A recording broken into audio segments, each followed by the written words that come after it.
tardes. Estamos hoy en Espacios Europeos, estamos de estreno. Hoy es el primer programa de Espacio de Libros. Yo soy Juan Muñoz y hoy es 30 de noviembre. Bueno, pues nada, hoy, como acabo de decir, estrenamos programa. Para nuestra primera entrevista hemos traído a Javier Castro, que viene a hablarnos de su libro El fracaso de la monarquía. Buenas tardes, Javier. Buenas tardes, Juan. Encantado de estar en este inicio de un proyecto que yo te auguro que vas a tener mucho éxito de cara al futuro, ¿no? Esperemos. Un programa de libros siempre es positivo y hay que apoyarlo y ojalá que te vaya muy bien. Muchas gracias, Javier.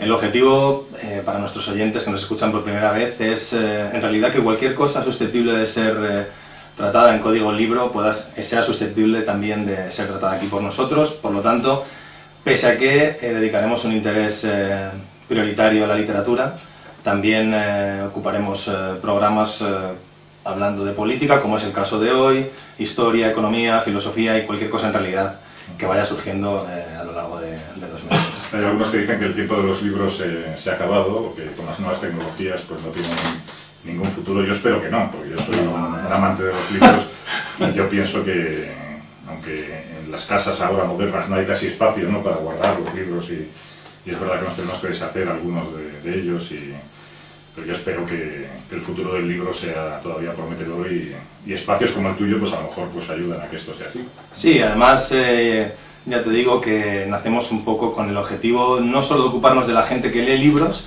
sino también de acordarnos de aquellos que no los leen y de tratar de hacer programas lo más atractivos posibles para incorporar a esta cultura libraria que tanto nos interesa a nosotros y por la que estamos apasionados a personas que en principio están lejos de este tipo de programas, ¿no?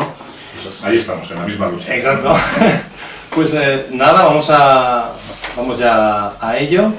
Hoy, ¿No presentamos al resto de los invitados? Yo quería dejarlos un poco marginados hasta que les tocara montar. Como nos vean, como el plano es único. Es el vicio de Javier Castro, pero bueno. No, es que el plano es único, como nos están informando a todos, pues a lo mejor... Pero es que la izquierda siempre está marginada. Claro, es el sitio natural. Y hoy que vamos a hablar de... Bueno, hoy que vamos a hablar de Juan Carlos I, yo creo que va a haber ciertas sorpresas para la izquierda tradicional respecto a su sitio natural. Pero sí, voy a presentar también a las personas que nos van a acompañar, que entrarán después, porque el programa en principio tiene una estructura que va a ser dos grandes espacios. El primero será una entrevista al autor del libro que vayamos trayendo cada semana. Y después haremos un debate no en concreto sobre el libro, sino sobre los temas que vayan surgiendo y que se vayan generando a raíz de la propia entrevista o que los propios invitados pues les apetezca en ese momento tratar o que el debate genere por sí mismo, ¿no? Perfecto. Y hoy nos acompañan, aparte de Javier Castro, que es periodista y abogado y autor del libro El fracaso de la monarquía, que a continuación trataremos un poquito en profundidad, Eugenio Pordomingo, que es sociólogo y director de Espacios Europeos, el culpable de que yo esté aquí y que me haya dado esta oportunidad que no me merezco, pero que seguramente merecen aún menos los oyentes. No, merece ya lo sé, pero bueno, es una broma. Y tenemos también tengo a mi izquierda a Yolanda Cerrato.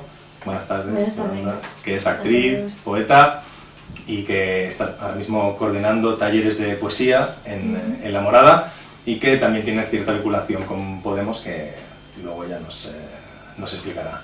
Así que también os animo a que si en algún momento queréis participar, intervenir mientras es la entrevista, que no tengáis ningún tipo de problema, que ya hablaremos después. Desorden, respecto a la estructura que has creado. No, pero no tengáis ningún tipo de inconveniente en... O sea, nos pueden interrumpir sin... Disfrutaremos del debate. A ti mejor. A mí.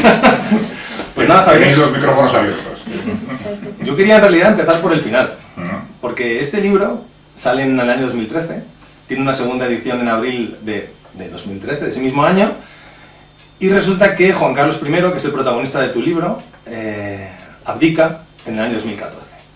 Pero claro, tú durante el libro expresas la idea de que el juancarlismo es un régimen que morirá con Juan Carlos en la cama y que incluso llegas a citar unas palabras de una persona cercana al rey que dice antes de mi abdicación, el diluvio. Es decir, una persona que aparentemente no había ninguna posibilidad de que dejara el trono. Un año después de que tu libro se publique, tú concluyes que esto no va a suceder, es tu opinión, pese a que también recoges testimonios que sí que hablan de que se está preparando la abdicación, Sucede lo inesperado y Juan Carlos I, en mayo de los años 2014, deja el trono, abdica en favor de la persona de su hijo, de Felipe VI. Mi primera pregunta para ti es, ¿abdicó o le abdicaron? Abdicaron. Bueno, pues es una buena pregunta, ¿no? Como se suele decir en estos casos. El libro se equivocó en esa cuestión fundamental, ¿no? Porque yo pensaba que, y además yo en las entrevistas que me realizaban siempre defendía la idea de que el régimen de Juan Carlos I iba a ser tan franquista en su origen que iba a ser franquista en su final, o sea que iba a morir en la cama, pero no porque yo pensase que eso tenía que ser así, y sería lo más lógico, sino porque todos los opinadores y todos los defensores y todas las personas que estaban cercanas al rey Juan Carlos, el propio rey, en una última entrevista que realizó con Jesús Hermida, insistió que no iba a abdicar nunca, que no se le pasaba por la cabeza, y eso fue en enero de 2014. Sí, aquella famosa entrevista que hubo tanta broma. Sí, unos meses antes de Su Majestad. De la abdicación. Entonces, bueno, yo no planteo esa posibilidad, pero sí es verdad que, como tú señalas, que en el libro hablo mucho de la abdicación y de cómo será y qué pasará con la España de Felipe VI, que yo creo que es quizá ahora mismo lo más importante, ¿no? Entonces, yo pensé que el juancarlismo se iba a mantener o iba a resistir más en el poder, pero las circunstancias pues se llevaron por delante todos mis planteamientos. Yo tenía un profesor de historia que siempre me decía en clase, dice, la historia avanza a saltos y a veces a sobresaltos, ¿no? Entonces, hay cosas que son imprevisibles completamente, o sea, no podemos nunca saber lo que va a ocurrir mañana, y hay muchas circunstancias que están fuera de la propia lógica y de la razón, y eso es lo interesante de la vida, porque si todo estuviese perfectamente predeterminado, pues sería muy aburrido, ¿no? Y la verdad es que la abdicación me sorprendió a mí, como yo creo que sorprendió a casi todos los analistas y a todos los españoles. Sí. ¿No? Pero ¿tú por qué crees que sucede? Porque falla el juicio, es decir, hay un error de principio en el análisis de considerar que es un régimen ligado de manera indisoluble a la persona del monarca, o no, ese análisis será correcto, pero hay una situación de crisis en la cual, bien, en fin, Podemos se presenta a las elecciones europeas, saca una serie de diputados, hay una contestación en la calle, el CIS empieza a dar valoraciones negativas de manera repetida sobre el monarca, hay una serie de escándalos, él abdica a la persona de su príncipe Felipe, de alguna manera, ¿tú crees que puede incluso tratar de lavar sus culpas con respecto a su propio comportamiento con su padre? ¿Cuál es tu opinión? Yo creo que ahí se produce un acontecimiento que es el que trastoca todos los planes, y ahí sí, yo creo que es el surgimiento de Podemos. Yo creo que las elecciones europeas que tienen lugar, me parece que fue en mayo de 2014, cuando Podemos se presenta, además que la papeleta con el dibujo de la cara de Pablo Iglesias, ¿no? Y obtiene 5 eurodiputados, y ahí se ve ya que la crisis del PSOE es mucho más profunda que lo que aparentaba en un principio. Pues yo creo que ahí se hace un análisis de que todos los males o los riesgos que tenía la monarquía, y que la opinión pública ya era consciente de muchos de ellos, pues que había que poner un dique de contención. O sea, esto ya, la figura de Juan Carlos estaba completamente quemada, y había el peligro de que Juan Carlos se llevase por delante pues lo que había sido su obra, que es el régimen del 78, ¿no?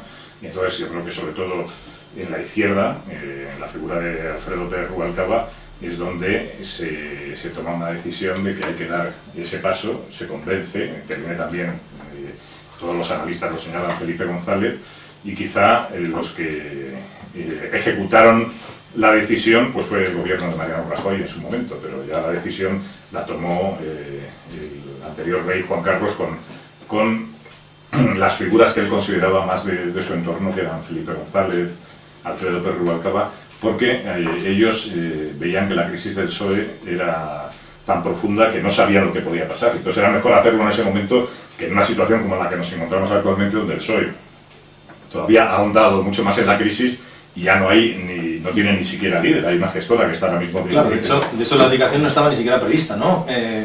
Claro, eso es una cosa muy curiosa desde el punto de vista jurídico, claro, si me permites, porque la Constitución española, de la que yo soy muy crítico, desde el punto de vista tanto formal como de fondo, pues en el título de la corona se establece que todo lo que tenga relación con la abdicación se tendrá que hacer por una ley orgánica.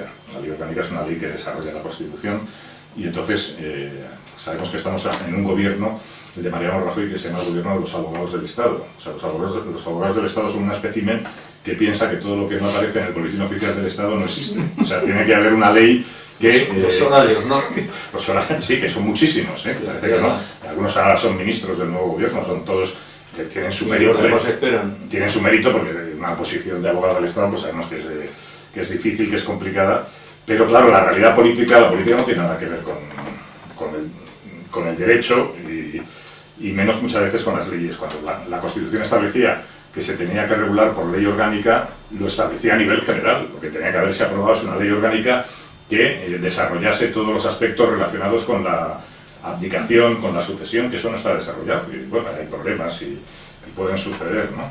Pero en una monarquía eso es naturalmente un déficit, porque una monarquía parlamentaria pues naturalmente tiene que estar eso perfectamente regulado. Y entonces lo que hicieron los abogados del Estado de Soraya Sáenz de Santa María es llevar la abdicación del rey a una ley orgánica, con lo cual se votó en las Cortes. No sé si recordáis esta circunstancia, que las Cortes en aquel momento votaron si sí o si no respecto a la abdicación de Juan Carlos I. Claro, de hecho yo recuerdo que Podemos protestó porque decía que era hasta cierto punto una votación falsaria, porque las Cortes españolas ya no recogían el sentir mayoritario. Sí, eran representativas de la realidad española del año 2011, pero no eran representativas de la realidad del año 2014, que además es cierto que se estaba moviendo a una velocidad.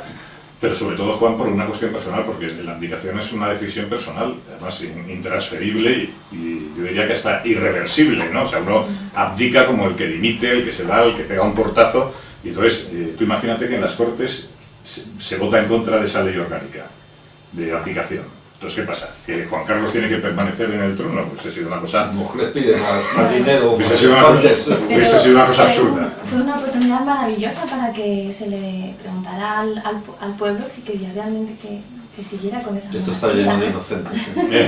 Pues sí, claro, una oportunidad, no se aprovechó esa oportunidad porque no interesaba. Pero bueno, lo que sí sirvió es la votación de ley orgánica en el Congreso para que todos los grupos políticos que estaban en aquel momento en el Congreso de los Diputados se retrataran en otras cosas. Pues en discursos, pues no hiciesen más que una nueva apología del rey. Claro, hay que decir que esas Cortes no tienen nada que ver con las que están ahora. Ahora la situación sería a lo mejor... Claro, yo quería mencionar, ya que has mencionado al PSOE, a Rubalcaba, realmente es curioso porque en tu propio discurso no haces del gobierno de Rajoy una mera palanca, un mero instrumento, pero le quitas cualquier tipo de iniciativa. Y eso es muy interesante porque tú en tu programa, en tu libro, en El fracaso de la monarquía, tú resumes a grandes rasgos el juancarlismo como una unión de intereses entre Juan Carlos I, el Partido Socialista y los nacionalismos, con la complicidad de una derecha acomplejada, ¿no? Creo que dices tú en algún momento, ¿no? Es cierto, este discurso del PSOE habitual de nosotros somos republicanos de corazón, etcétera, etcétera, pero no toca, parece que está en el propio origen del partido, ¿no? De los años 70 del siglo XIX, y llega hasta ahora, ¿no? Un partido posibilista, que es un eufemismo para decir oportunista. Pero claro, ¿qué sucede ahora que el PSOE se ha hundido? Digamos que la monarquía ha vuelto a recuperar cierto prestigio por parte de los ciudadanos con la figura de Felipe VI, que sí que tiene, sus índices de popularidad son altos, pero la otra pata, digamos, de ese sistema perfecto o casi perfecto que surgió de los pactos de consenso de la transición, era el PSOE, y el PSOE se ha hundido.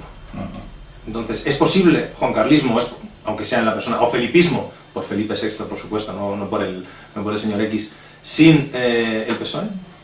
Pues esa es la duda. Yo creo que no. O sea, tú lo has señalado muy bien. En mi libro lo que hago es un análisis histórico del nacimiento del PSOE y cómo desde sus orígenes el PSOE no toma un partido por una forma concreta de Estado, ni de gobierno, es posibilista, digamos, respecto a las formas de gobierno y la organización del Estado. Dice que eso no es lo importante es pues aspectos que tengan que ver con la mejora de las condiciones de los trabajadores, aspectos que tengan que ver también con el desarrollo territorial, pero respecto a las formas de gobierno, la monarquía o la república, ellos dicen, naturalmente nosotros somos republicanos, pero no hacen de eso una bandera, ni una casus belli, e incluso se posicionan muy en contra de lo que eran los partidos republicanos, porque los consideraban como partidos burgueses.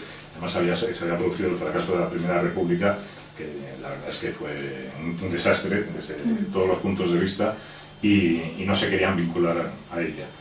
Cuando digo que la Primera República es un desastre, porque a mí muchas veces en redes sociales o en debates me dicen es que la República en España no ha traído más que 2 fracasos. Y dice, bueno, pero son 2 fracasos también consecuencias de fracasos monárquicos anteriores, porque si hablamos de los fracasos de la monarquía, no solamente por el título de mi libro, pero estaríamos hablando del fracaso de Fernando VII, Isabel II, del régimen de la Restauración de Alfonso XII, de Alfonso XIII, y luego el propio régimen de Juan Carlos I, pues la abdicación demuestra también que ahí hubo pues un fracaso, o hubo algo que no funcionaba correctamente, con lo cual los fracasos de las repúblicas, las experiencias republicanas en la historia de España, pues es verdad que no tuvieron viabilidad, pero tampoco se pueden poner en un pedestal nuestra experiencia monárquica, sino más bien todo lo contrario, ¿no?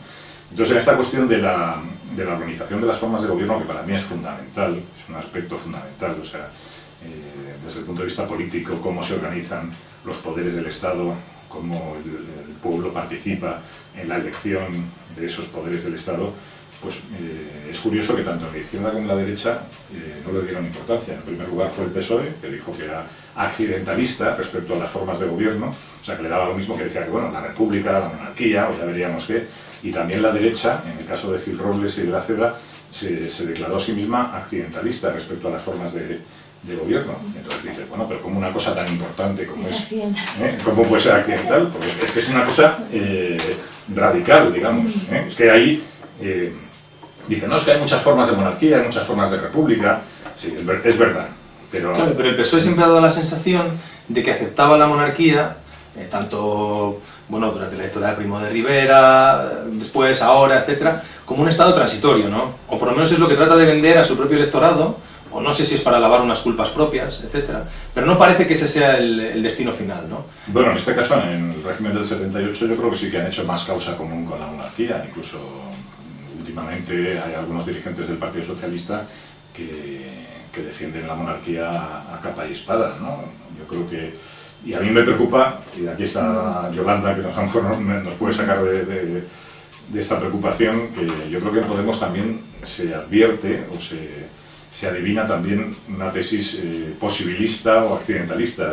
O sea, yo creo que dicen ahora, lo he escuchado en Alberto Garzón, que bueno, que es dirigente de Izquierda Unida, pero bueno, dice que ahora el debate de monarquía-república no es el debate, no es lo que importa a la gente, no es lo que está en la agenda, digamos, del día a día, sino que hay otras cuestiones más importantes, y entonces aparcan un poco el tema este de la república o de la monarquía. Pero básicamente es por eso que decís, ¿no? Estamos en una crisis institucional tan grande que meternos, como se suele decir, en camisa de 11 varas, como puede ser una república, es en este momento contraproducente. O sea, yo creo que primero tendríamos un poco que organizar el sistema político y después pues hablaremos. Desde luego que la gran mayoría que constituimos Podemos queremos un cambio, somos rebeldes, queremos que las cosas mejoren, por supuesto, ¿no? Pero que todo tiene su espacio, su ritmo, y que poco a poco llegaremos a eso. Está muy bien que vayamos anticipando. O sea que ahora no sería el momento, digamos, ¿no? En este momento... Esto me huele a Lampedusa.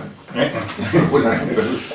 Sí, porque siempre parece, ¿no?, que en España, cuando hay posiciones de partida, bueno, mientras parece que es imposible llegar al poder, ¿no?, y participar en las instituciones del Estado con todas las de la ley, se pueden mantener posturas más radicalmente republicanas, radicalmente incluso en el sentido etimológico de ir a la raíz, ¿no? Pero cuando en el horizonte se vislumbra realmente la figura del poder, parece que nadie se atreve de verdad a desafiar a esa pata que es el pilar central del régimen del 78, que es el Borbón, hasta que tu libro se publicó, Juan Carlos, y ahora Felipe, ¿no? Pero yo quería volver un momentito a la figura de Juan Carlos. De Juan Carlos I, no podemos volver a tratarlo en el debate, o podéis aportar lo que os apetezca ahora, porque el retrato que tú pintas de él es absolutamente siniestro, ¿no? Es, bueno, por lo menos de un doble moralista, no te voy a decir un inmoral, pero desde luego una moral, en el sentido de que él siempre tuvo claro que su único objetivo era recuperar, tú lo dices bien, entre comillas, el negocio familiar, que es la corona, y para eso está dispuesto a lo que sea. Es decir, a pactar con quien sea, a traicionar a quien sea y a traicionar a lo que sea con tal de conseguir el poder. Únicamente, quizás eres un poco más benevolente con la relación que tiene con Felipe González, a quien sí guarda cierta lealtad, y a Zapatero, que es del único presidente tanto de la democracia como de la dictadura, ¿no? Hablamos de Arias Navarro y demás, de quien habla en público de manera positiva, pero sí que es cierto que de tu libro se desprende la sensación de que Juan Carlos I es un aventurero, es un superviviente, y para tal la moral, digamos, que es un lastre con el que es mejor no contar, ¿no? Bueno, pero desde el punto de vista político es un éxito. O sea, no se puede negar que una persona que se mantiene casi 40 años en el poder, pues la verdad es que le ha ido muy bien y que el sistema que él propició y que estuvo al frente durante los primeros años, sobre todo, pues ha sido un éxito respecto a lo que se entiende en política como estar en el poder, mantener el poder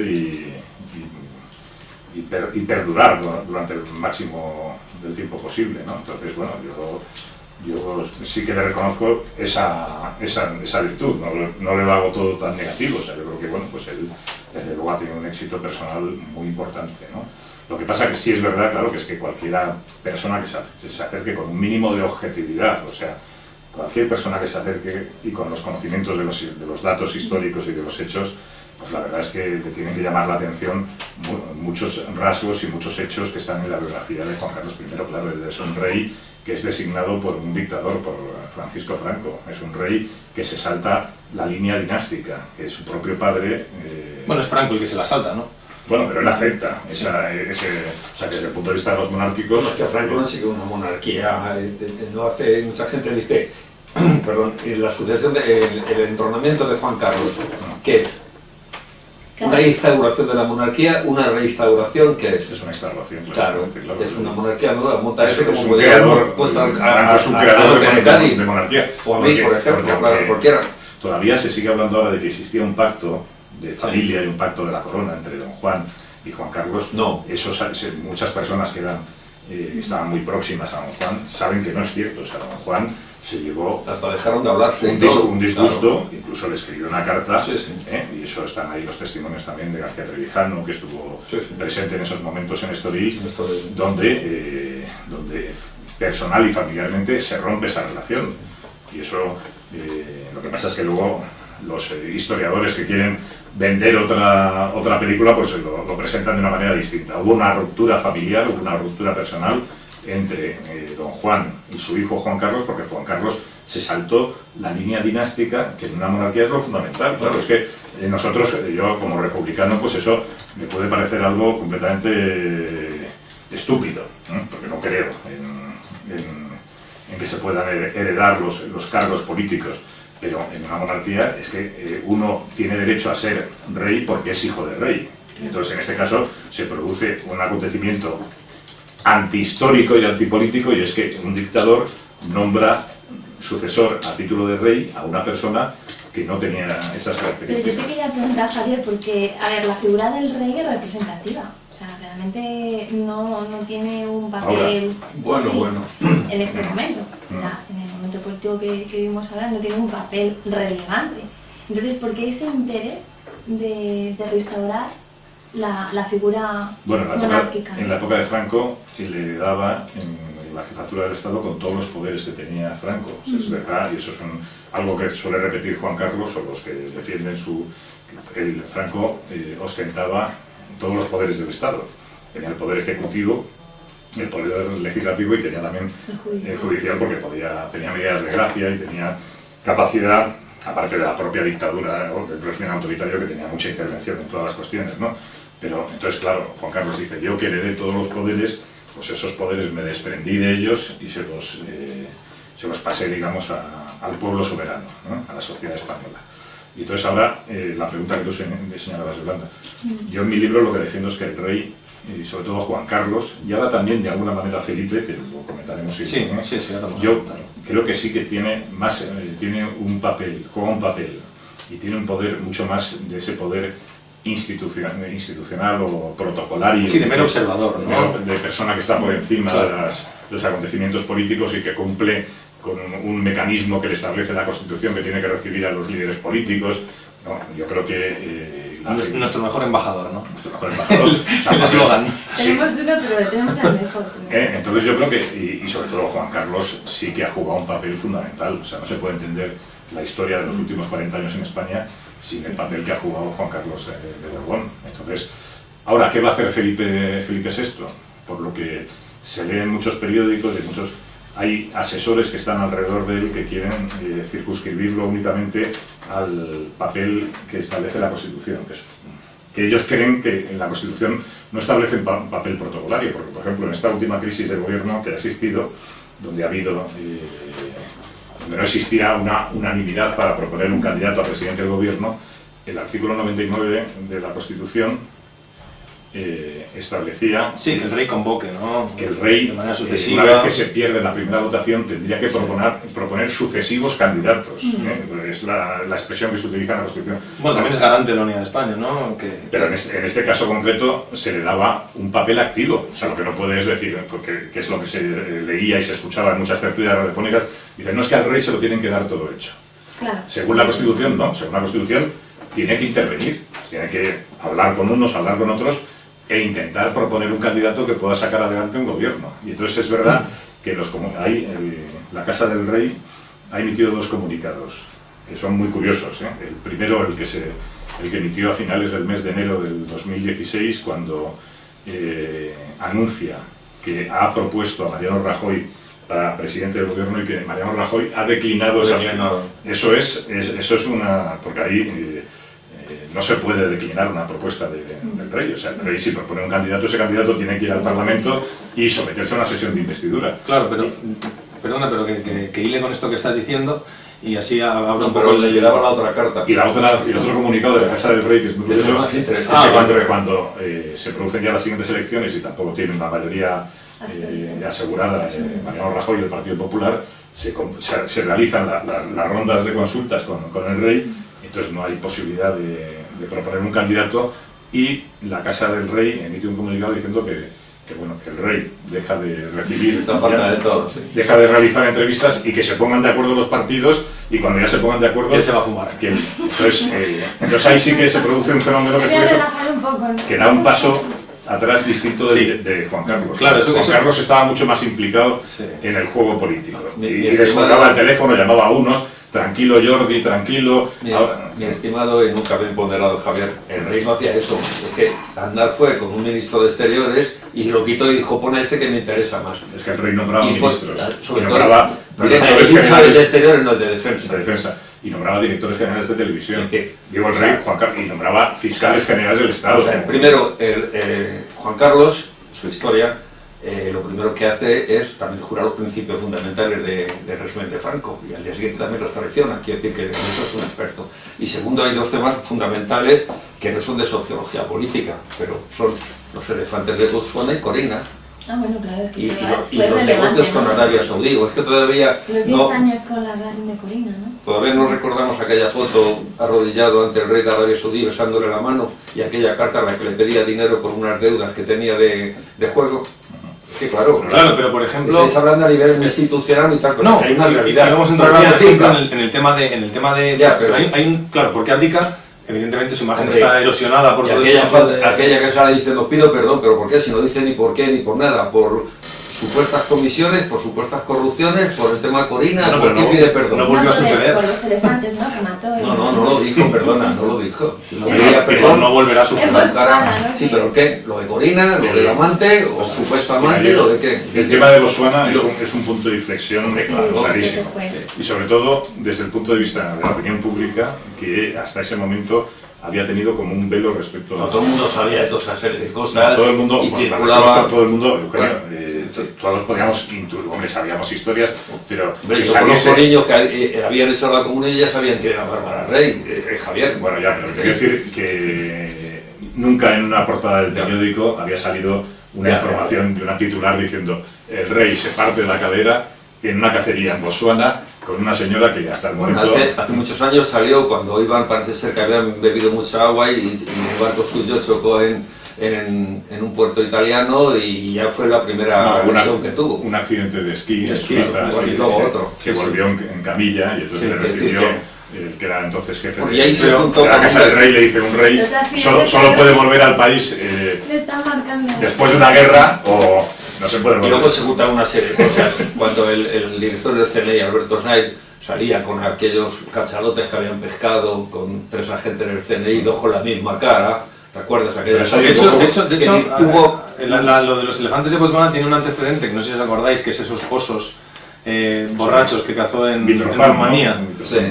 Claro, y aquello... Mató una osa embarazada de un oso rumano. Que estaba, por lo visto, que estaban drogados los osos y tal, ¿no? Con los Albertos, pero eso todavía no tuvo toda la repercusión. Sí, vamos a ver, fue una suma, ¿no? El pueblo español tarda en reaccionar. O sea, esto no es como la cocina, que tú metes el aceite, echas el huevo frito y al momento está, no.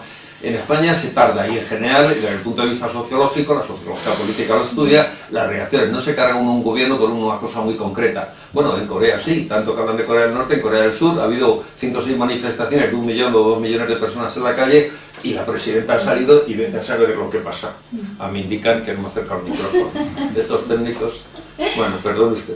Y entonces quiere decir que por ahí sí hay un punto de inflexión, de ruptura un poco más rápido. En España se tarda mucho, porque aquí como tenemos otro estilo de vida, el sol, las cañitas y tal, pues parece que no, pero nos ayudan a y la manipulación mediática, no tenemos pero manipulación mediática y en todos los sitios. Tenemos las revistas, bueno, todos los periódicos y los medios de comunicación que están completamente... Sí, yo en ese sentido sí que quería más preguntarte a ti, Yolanda, que vosotros seréis muy, bueno, vosotros, voy a hablar de vosotras en este caso, pero Podemos, sí, erais absolutamente beligerantes con Juan Carlos, pero una vez que Juan Carlos desaparece de escena y aparece Felipe, sí que hay ciertos gestos públicos de Pablo Iglesias a Felipe VI y además como una especie de solidaridad incluso generacional, etcétera, ¿no? Parece que tenemos entre comillas, un rollo parecido, etcétera, pero Felipe VI, si uno escarba un poquito, también tiene de lo suyo, ¿no? Además, tanto a nivel personal como puede ser Juan Carlos, como de negocios un poco turbios. Entonces, ¿cuál es la postura un poco de Felipe VI de los negocios? No lo sé. Hay una cosa que no hemos hablado. Leticia, yo creo que siempre como que ella se ha autoconsiderado republicana, ¿no? Antes de que fuera reina, entonces... No sé, yo creo que nos resulta un poco... Es una contradicción. Vuelves a ser una inocente terrible. Vamos a ver, a lo largo de la historia de todo el mundo hemos visto los reyes ingleses en el planeta que se convertían al catolicismo, al protestantismo o al budismo, se llega al caso. El caso es lo que es. Hombre, tenemos de hecho el antecedente histórico perfecto para este caso es el París invade una misa del Borbón en el siglo XVI, que en realidad es por el poder lo que sea, ¿no? Pero yo quería que nos explicara un poco, Yolanda, la postura de Podemos ante la llegada de Felipe VI, que están siendo bastante menos beligerantes de lo que eran antes con Juan Carlos. Lo que está pasando no es una aproximación por parte de Podemos, lo que estamos es cuestionando la figura, ¿no? Cómo se comporta un rey ante un ciudadano que le ofrece unas películas que están en boga, ¿no? y que el pueblo las ve, o sea, de una forma llana. Vamos a ver qué acercamiento tiene ese personaje, ¿no? Porque para nosotros todavía no es un personaje cercano. El monarca es un personaje que se encuentra en un estatus que no está a nivel de lo que es el pueblo llano. O sea, que desde tu punto de vista habría un poco de cálculo. Sí, es un poco... Sí, es una provocación. Realmente lo que buscamos es una provocación ante el comportamiento de ese personaje, ¿no? Al final es un juego de personajes, ¿no?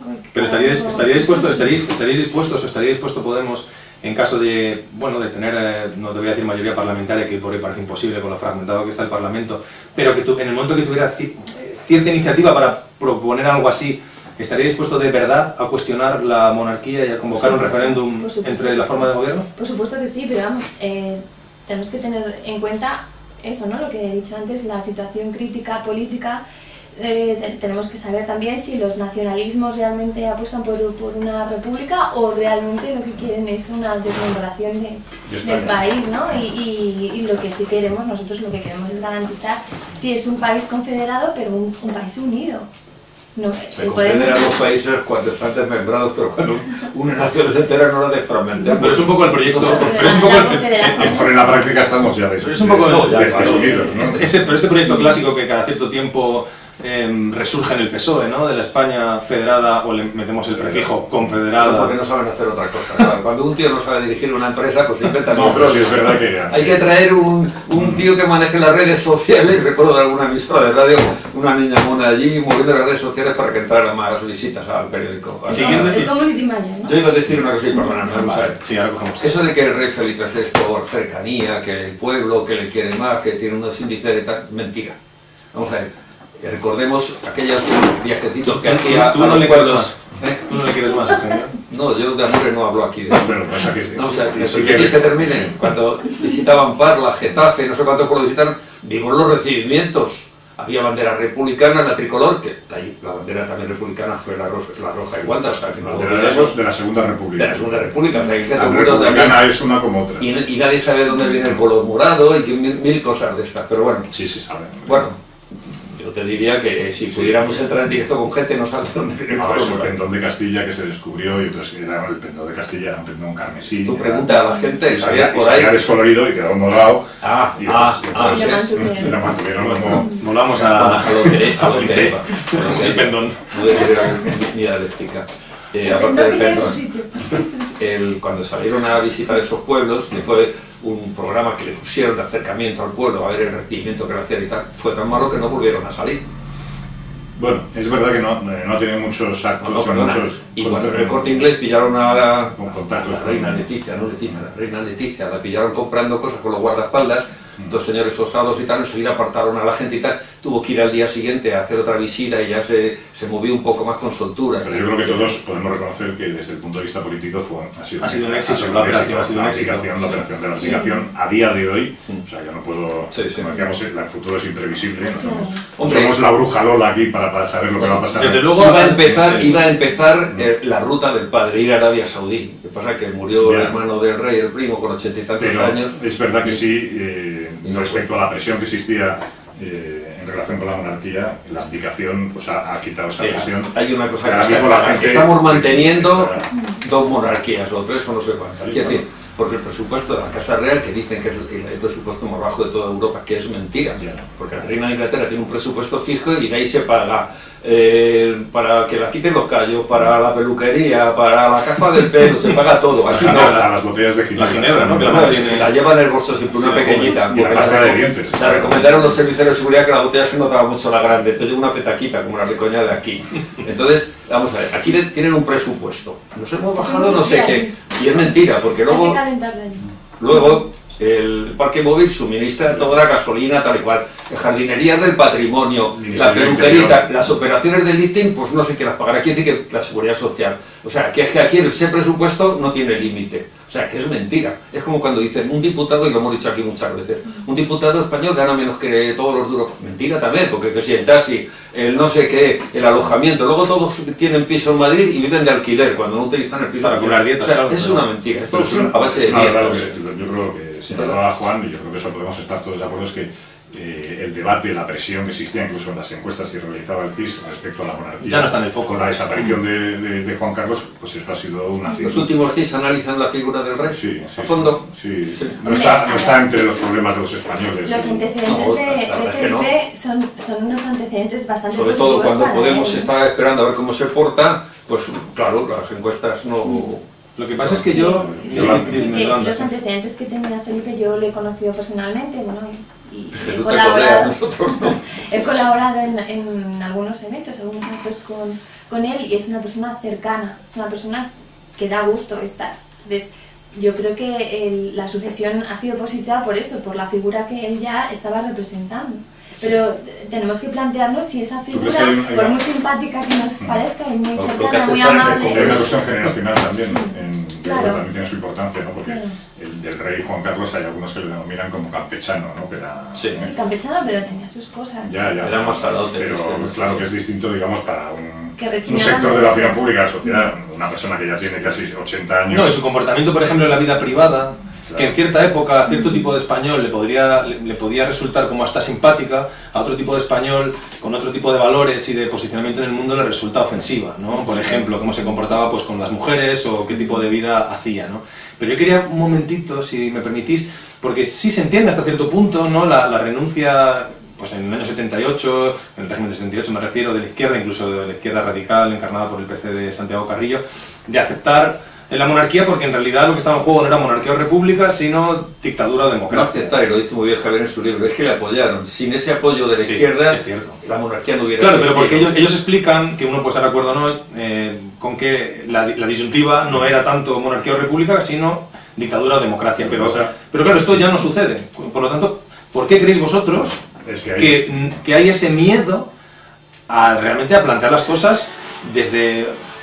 en un momento que hay una madurez democrática y que el país ya no hay ruidos de sables y parece que las cosas se pueden plantear de manera más natural, ¿no? Yo creo porque hay una cosa muy curiosa, que cuando te sientas en el sillón del Congreso, no sé, es como si tuvieran puesto una inyección allí o algo y ya empiezan a cambiar. Claro, pero eso es un poco chamánico, ¿no? Pero... Bueno, chamánico porque tienes una tranquilidad laboral, económica y bueno, es que a mí me han dicho que la sensación es que te metes como una especie de cápsula, que todo funciona tan bien para ti, estás tan mimado, que te olvidas un poco. Claro, que te olvidas. Por eso lo de tener una pata en las instituciones y tener 3 patas fuera, ¿no?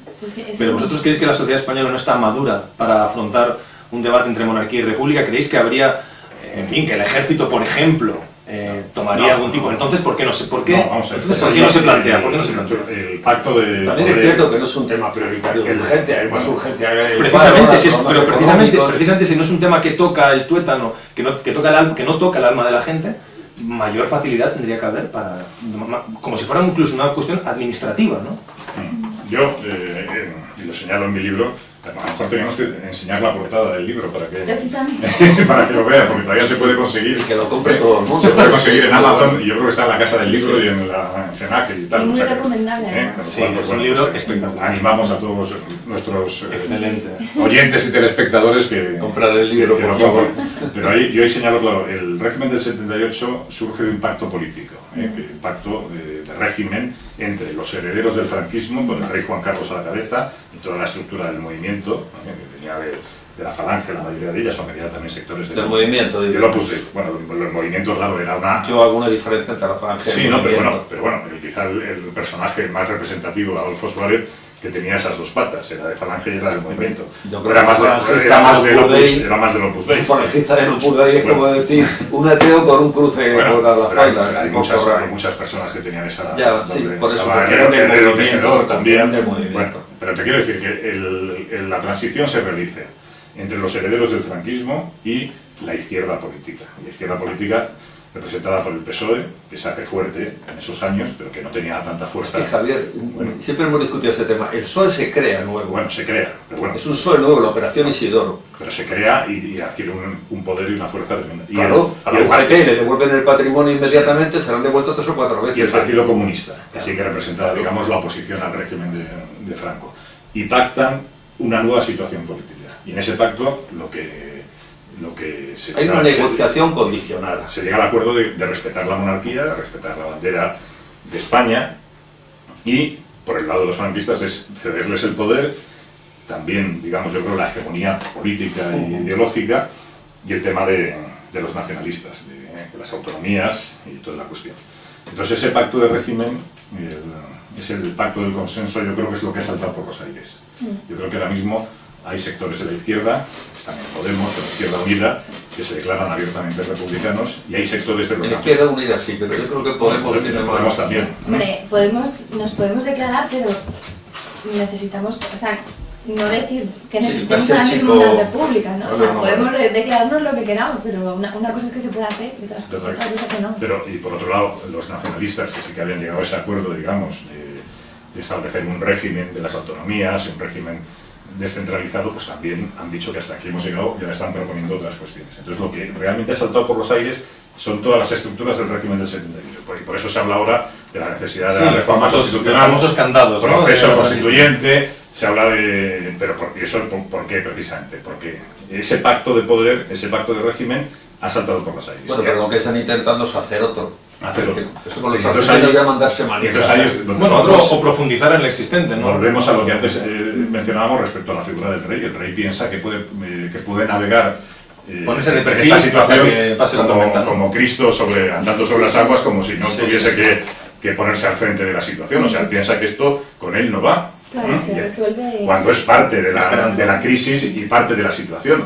Y él o reformula el régimen o consigue que por parte de los sectores de la izquierda se vuelvan a integrar y vuelvan a afectarle a él, y los partidos nacionalistas o separatistas se vuelvan a integrar o esto salta inevitablemente por los aires, porque esto no tiene posibilidad de reforma si no se reestructura. Y entonces, frente a esta alternativa de una segunda transición o una segunda situación donde la monarquía, que es lo que están abogando muchas, y sobre todo ahora mismo desde el Partido Popular, es lo que piensan llegar a un acuerdo con los nacionalistas en Cataluña, de reconocerles, digamos, el concepto de nación, hacer un referéndum con una reforma del estatuto y de alguna forma llegar a un acuerdo con el PSOE, a ver si el PSOE... Y la Hacienda. Y la Hacienda, y el PSOE vuelve otra vez a surgir como el partido de izquierdas y recomponer la situación. Es complicado, ¿no? Porque ante la farsa que hemos estado viviendo durante todos estos años, porque no hemos vivido realmente una izquierda como la entendimos, ¿no? A principios del siglo XX. Ese socialismo liberal tan... utópico, tan utópico, revolucionario al mismo tiempo, ¿no? Pero bueno, claro, ese socialismo también lleva a la oposición. Que fue un poco el precedente del romanticismo liberal del siglo XIX, que también fue adulterado.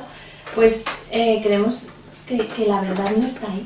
O sea, la verdad. Y en esa buena voluntad política tampoco... Pero en esa línea está mucha gente, o sea, de intentar un poco recomponer el régimen, de volverlo a apuntalar sobre la figura del rey, de la izquierda y los nacionalistas. Pero tienen que apuntalar al PSOE antes. Claro. Tiene que apuntalar al PSOE y frenar el auge de Podemos. O que otro partido, sea Podemos, asuma lo van a intentar con Susana Díez, que para eso la están abriendo todas las puertas en Europa.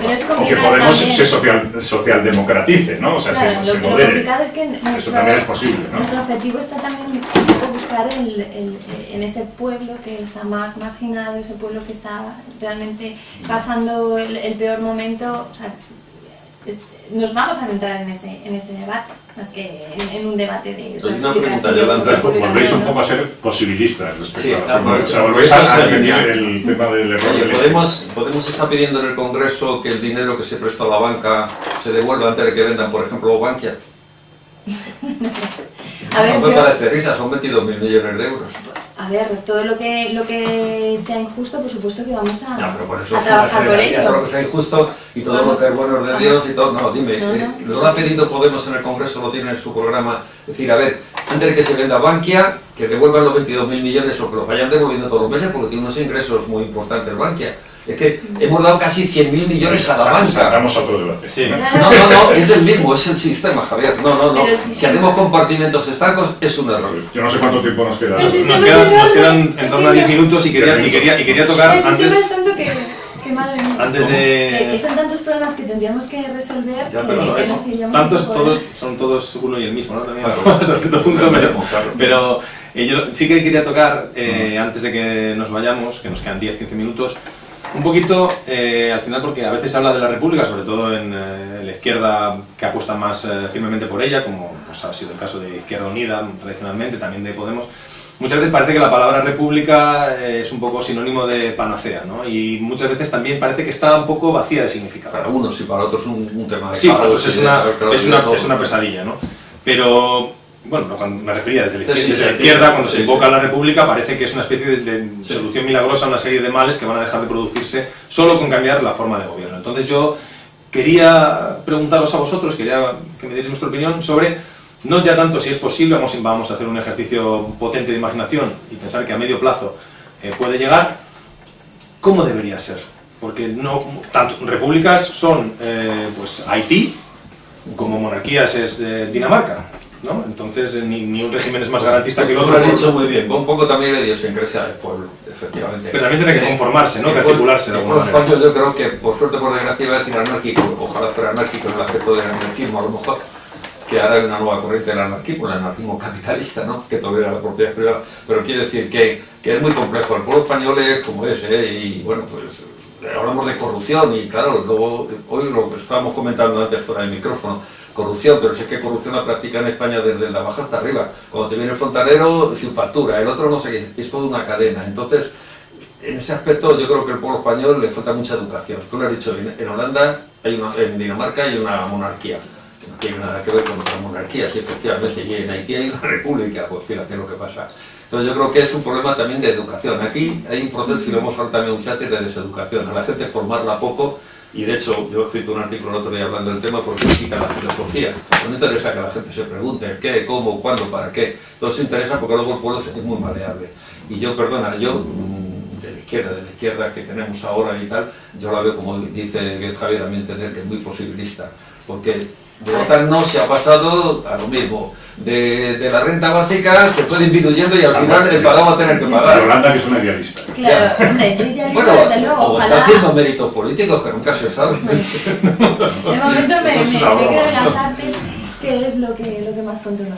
Yo creo que la república que nosotros desearíamos y que por supuesto que es posible es una república constitucional, que sea democrática, pues que garantice la separación de los poderes que estamos continuamente... Sí, no, república, claro. Claro, y que continuamente estamos demandando, pues eso, que haya una dirección del poder ejecutivo por un lado, luego la representación de los ciudadanos que sea horizontal, que tengamos portavoces realmente. Que realmente portavoces y portavocía del sentir de la ciudadanía en general. O sea, que yo creo que es, por supuesto que es viable, sobre todo cuando estamos viendo una república donde existe una fortaleza española, una fortaleza en la unidad del país. Y todo eso es posible, por supuesto que es posible. Y si encima es república, pues... ¿Recuerdas lo que decía la Corte de Cádiz, el primer artículo de la Constitución? Hablaba de la soberanía española. Yo todavía no he oído ni al PSOE ni a Podemos hablar de la soberanía española. Aquí tenemos bases que nadie ha votado que las tengamos que tener. La base de Morón de la Frontera, yo siempre lo digo, porque tenemos que entregar un territorio español permanentemente a Estados Unidos. Bueno, pero es que ese es otro debate. No, ves. A la pregunta que nos hacía Juan respecto al modelo de república, yo creo que Yolanda la contesta muy bien. O sea, la república, para ser verdadera, pues tiene que ser una república constitucional, tiene que ser una república democrática, donde exista una auténtica división de los poderes del Estado. Para mí eso es fundamental. O sea, porque para tener una república igual que esta monarquía parlamentaria, donde los partidos hagan y deshagan compactos al margen de la opinión de la ciudadanía, pues a mí eso, yo casi... Pero Javier, hablando de los partidos, si es que los partidos no cumplen la Constitución, bueno, no son democráticos al momento. Bueno, claro, cumplan o no cumplan, el sistema que tenemos es este. Entonces yo naturalmente abogo por una república, como tú has señalado, Yolanda, una república española, una república que garantice la unidad nacional, que garantice la democracia, la división de poderes y la representación política directa de la ciudadanía. Me ha llamado la atención, Yolanda. Esperanza, o sea, estar escuchando esas palabras es que nos da ilusión, es un cambio. Hombre, está claro que hay una rebeldía, claro, y el horizonte se presenta así, o sea, el atisbo... Ojalá. Hombre, yo creo que la república ya tiene sentido, aunque sea casi absolutamente descargada de cualquier contenido por el mero hecho de que no sea el espermatozoide más veloz. Es que no es hereditario, no es hereditario, no porque tengo que tener una familia que siempre el hijo es el que manda, el nieto, el sobrino y dos reyes cobrando los dos a la vez. Si a este le pasa algo y viene otro, pues otro. Y que la monarquía realmente nunca, por mucho que nosotros... posibilismo que queramos hacer o ejercicios de buenismo, nunca realmente está sometida por completo al imperio de la ley, ¿no? Siempre son ciudadanos, entre comillas, especiales, pero lo estamos viendo ahora con algunos casos pendientes en Mallorca. Claro. Yolanda, tú has hecho un par de veces mención al tema de una España unida, de igualdad ante la ley. Sí, eso es un poco la idea que tiene Podemos, o una república quizá también... Lo que hablábamos antes, ¿no? Podría abrir un poco la puerta, porque yo creo que Javier va más por la recentralización del Estado, o de alguna manera revisar el modelo autonómico, y yo creo que en cambio un poco una república de Podemos iría más bien a una especie de, no sé si la nación de naciones de confederación. O sea, que sería un poquito... Pero vamos, esto sería un debate que tendríamos que... O sea, que no seríamos nosotros los que eligiésemos ese modelo, o sea, sería un debate democrático, no dictatoria, o sea, no dictaríamos, este sería el modelo de la república, que no, sería algo que estaría dentro de un consenso. Lo que pasa es que la cuestión nacional, claro, es una cuestión clave ahora mismo, la crisis política, y de alguna forma hay que resolverla. Entonces yo creo que ahí, pues bueno, hay opiniones que piensan que nuevamente ceder ante los nacionalistas o concederles más poder o ir a un sistema de más desintegración de las estructuras del Estado, pues eso es lo que puede dar continuidad, digamos, Pues el al proyecto de más poder ahora. A ver, Para eso yo pienso que de alguna forma hay que buscar estructuras sólidas que sirvan para mantener esa. Y yo creo precisamente la república presidencialista, una república donde un presidente se ha elegido directamente por todos los ciudadanos españoles, vascos, catalanes, españoles, manchegos, pues eso sería un instrumento democrático que garantizaría mucho la unidad de España, porque eso es que votaríamos todos por una persona, ¿no? Y esa persona yo creo que sí que simbolizaría mucho más la unidad nacional, mucho más que un rey y que un monarca. No, y como embajador también, es que tiene más coherencia, porque si tenemos un presidente de gobierno que difiere políticamente con un monarca, ¿no? Es como decir, ¿qué embajador tenemos de los dos? ¿No? Y eso ha pasado con los gobiernos del PT, ¿no? No Muchas tiene veces, sentido. ¿no? O sea, un poco es el buscar esa voluntad y de coherencia, ¿no? Entonces yo frente a la propaganda que se lanza de que la república nos llevaría a una desintegración nacional, yo creo que todo lo contrario. Yo creo que la república garantizaría, una república española garantizaría mucho más la unidad de España. Sí, es mi opinión. De acuerdo. Claro, lo que pasa es que hay mucha gente, sobre todo la gente que no quiere república o que república más que un anhelo es una pesadilla, lo que tiene en la cabeza es pues la de la 31, ¿no? Claro. Hombre, pero porque Eso tiene son el sentido experiencias históricas, de claro. más vale lo malo conocido que lo bueno por conocer, pero es que ahí ya tenemos un despertar de conciencia que necesitamos realmente, ¿no? Hay personas que prefieren no cambiar porque dicen, no tengo miedo a ver qué va a pasar. Pero si poco a poco nuestro trabajo va en ese sentido y elaborando proyectos... La Segunda República fue república parlamentaria también, y eso es un régimen parlamentario y lo vemos, lo estamos viendo ahora mismo en España y ahora y en los demás países de Europa. Es un régimen que produce mucha inestabilidad y mucha falta de gobierno, y entonces esas situaciones pues naturalmente se pagan con el paso del tiempo. Bueno, creo que está habiendo un problema con los partidos políticos, están cayendo los partidos políticos, yo creo que en toda Europa se está viendo y hay miedo.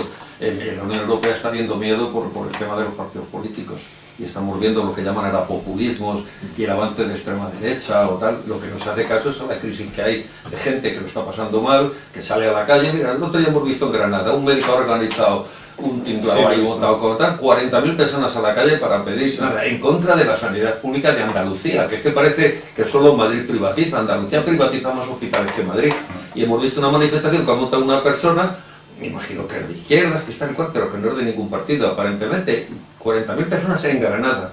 Luego le ha seguido otra en Almería, otra en Málaga y tal y cual, que la gente hay hartura. Entonces la hartura vuelve a salir a la calle, porque Podemos surge, no lo olvidemos, de la vuelta del sol, de la indignación. Sí, bueno, O sea, fue a partir del... En fin, Juan, esto... Pero lo que sí que parece claro es que, ya vamos a ir terminando, que si a Felipe le hereda a alguien, serán sus hijas, ¿no? Bueno, No parece que le vaya a heredar Froilán o... ¿no? Que sería, de hecho, el heredero al trono ahora mismo, no sé cómo está la cosa, pero sería Froilán. No sería la primera hija. Tiene que ser la Leonor, la infanta Leonor, sí. Luego, claro, la Constitución está tan mal hecha que el tema de la desigualdad... Claro, por eso, a eso me refiero. Pues todavía está permanente, con lo cual si Ya me naciese parece un varón, ahora pues sería...